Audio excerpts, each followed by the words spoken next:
is Surreal Aiming, and I'm bringing you part 3 of my series at the look at Planetary Annihilation units, and today is air. I'm just going to jump straight into it, and I'm going to start building a Fabrication aircraft. It costs a little more than the equivalent K-bot and vehicle, and it also costs more to run, oddly enough, in energy, because all the buildings in this game, they require metal.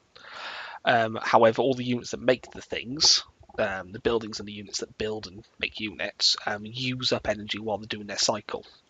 So what we'll find out, as I'm going to do a comparative test right now, as soon as this is finished, why aren't I assisting that? That was really silly of me. Is I've got a little K-bot here. Hello, say hello to Mr. K-bot. And we've got our little construction aircraft. So if we get the aircraft to start building a radar, and we get this guy to start building a radar, you'll notice how much faster the K-bot is over and above and beyond the fabrication aircraft. I mean, I started this guy well before I started this guy, and, well, he's done. Pretty much. There you go, he's done. And this guy still quite a ways behind. So they're quite a bit slower. Now, there is one major benefit of the aircraft. They can build on higher ground. Like this plateau here, for instance, the aircraft could build on here where I believe the K-bot can't on this one. As I believe it is high enough. Some of them they can. If it's small enough, they can. But on the higher ground, you need aircraft to do that. As well as it is quite a bit quicker. I'll do a very quick speed demo here. If we get them in the same place. Let's walk them over here. I'm pretty sure we will see. Bear in mind the pathing is a bit buggy, but it's still got there quite a bit faster. The one thing though is that the airplanes do decelerate quite slowly. So they start quite far back before they do that. So if you want to get to a place quickly, if you click ahead of it, yeah, you can get stopped a bit quicker and do their action a bit quicker. But we'll put them over there for testing later on. And let's build the next aircraft. Next one is the spy plane. It's quite cheap, and it's a very effective scout. Now, what's its actual name? It's the Firefly. There you go. It's got a very large vision radius, so you can see without getting shot very easily. And it's also incredibly quick. It's great for scouting. Oh, I got blown up. Let's make it along very quickly then. It's great for scouting and spotting for your artillery units if you don't have radar coverage, which is very helpful. And it's very cheap. I like massing up 10-15 of them just to keep with my artillery. Oh, that guy died again. Build one more. And just to scout ahead of the enemy and make sure there's no units ahead. Now, I don't generally like scouting with units in this game because you don't get anything left over on the map if it dies. So what I prefer doing is scouting with the radars, which I'll show in a later video. However, that could very easily change, and this will be my scout of choice if it does. So let's chuck him over there and build the next one. This is the basic anti-air fighter. It's very powerful, very nimble and very quick.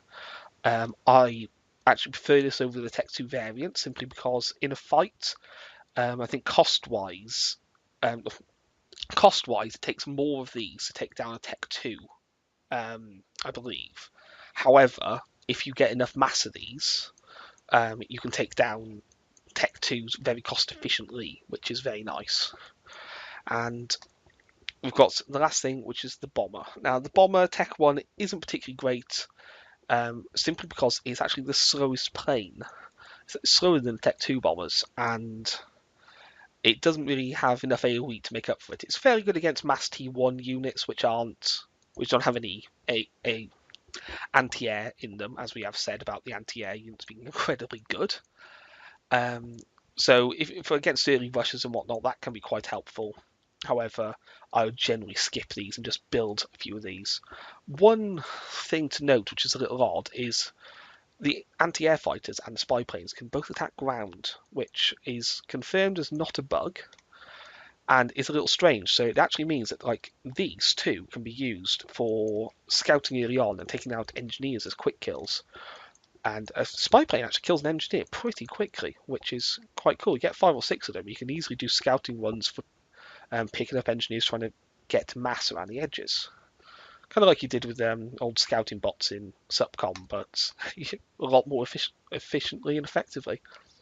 Next, we've got the advanced fabrication aircraft. Same downsides and upsides as the standard fabrication aircraft. It does cost more than its counterparts as well, as did the fabrication one. And there's really much else to say. Something I didn't note about the advanced ones previously is that they can all build their advanced equivalent of units. So this one can build the advanced air factory. That's very helpful than just using the Tech 1 ones to build them. You can use these and make it a bit more efficient. I would probably still just use Tech 1 though, and have something like a bunch of K-bots helping it out, to just because of the reduced cost to energy and the reduced cost to build the units. Next, we've got the Tech 2 Airfighter, which I've gone over why I'm not particularly a big fan of them. It does have more missiles, but I don't think they're actually shooting at different units at this point in time. So I do still prefer... sorry, just clicked off screen there for a second. I do still prefer having more Tech 1 than Tech 2, especially because the Tech 2 bomber is incredibly good, and I like to have all my Tech 2 output on Tech 2 bombers. These are pretty good. They do have one major downside, as with all aircraft. At the moment, because there's no formations, they do all just fly in one big clump, which means any AoE that hits them just destroys it all. I accidentally killed about 20 of these in the game with a lucky artillery shot hitting it while it's flying overhead. But you can, if you get enough of these, you can just ignore most of the anti-air and go straight for commander snipe and win the game, which is it's a little cheesy, but it's very effective. So, value sucks to them. That's all the units. I'm now going to pause very quickly and cut while I line them up for the speed test. See you in a second. Right. And we're back. I've done my best to line them up, but it's not the easiest thing in the world, as you can imagine, because of the deceleration on the aircraft. So here we've got the fabrication, advanced fab, spy, anti-air, Tech 2 anti-air, Tech 1 bomber, and Tech 2 bomber. And so we're going to go over here and see how long it takes. I've also got the commander there, just to give you an idea of relative speed against everything else. So here we go.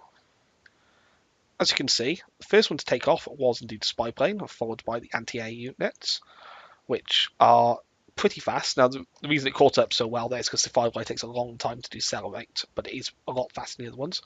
Two bombers moving at the same speed, and the two fabricators moving at the same speed. Now, I thought the Tech 1 bomber was actually a bit slower. So there you go. The Tech 1 and Tech 2 bomber are indeed the same speed. However, I still build the Tech 2 bombers over the Tech 1 bombers. And here comes the commander plodding along, some dead aircraft in the way. And as you can see, these are so much more versatile simply because they're much quicker and can ignore all terrain difficulties. And with pathing, the way it is, a lot of units do have trouble getting from point A to point B. However, fabrication aircraft, I would probably still stick with the bots unless you are talking about a very large distance you have to cover just because of the cost. You've got the economy to throw away, do it, but if not, stick with those. And that's the end of this video. Next video, I will be looking at the naval units. These guys down here. I will say these are incredibly big, so you are going to have a bit of a laugh at that episode. And I will see you then. Thanks for watching. Surreal Lemming signing out.